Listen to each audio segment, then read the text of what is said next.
Le lancement de cette troisième phase du projet conjoint approche intégrée de lutte contre la malnutrition dans les zones de santé de Bunyakiri et Minova est intervenu en présence des partenaires étatiques et non étatiques œuvrant dans les domaines de la santé, la protection de l'enfant, la nutrition et l'alimentation. Le Sud Kivu est l'une des provinces de la République démocratique du Congo qui connaît un taux de malnutrition élevé.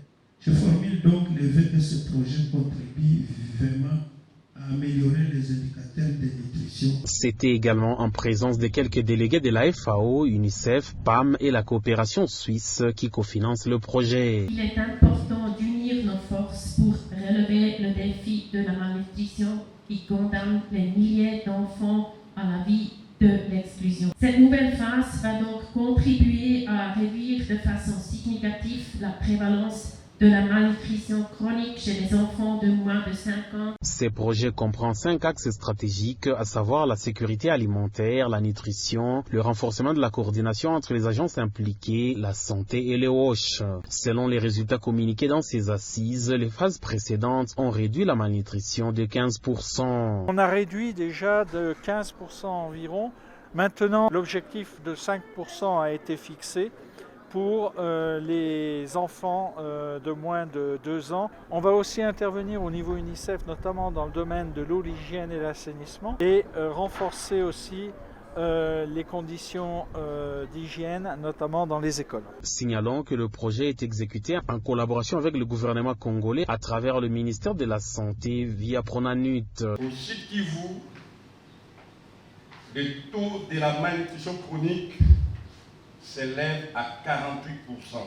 Et avec ces taux, cela représente environ 700 000 enfants de moins de 5 ans qui sont en situation de malnutrition chronique. Les territoires de Calais est parmi les territoires les plus affectés par la malnutrition chronique, particulièrement dans la zone de santé de Bunyakiri et de Minova, avec des prévalences autour de 66,4% et 51%. Face à cette situation,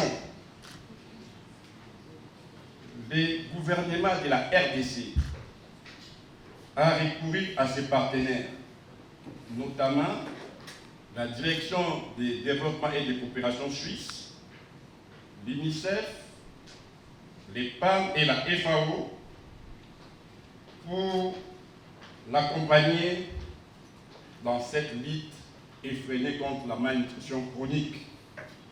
Et cet appel a eu une réponse favorable et il y a une contribution de 10 millions de dollars pour permettre à ce que nous puissions juguler la malnutrition chronique dans ces deux zones de santé précitées. Cette troisième phase s'étend de 2022 à 2025.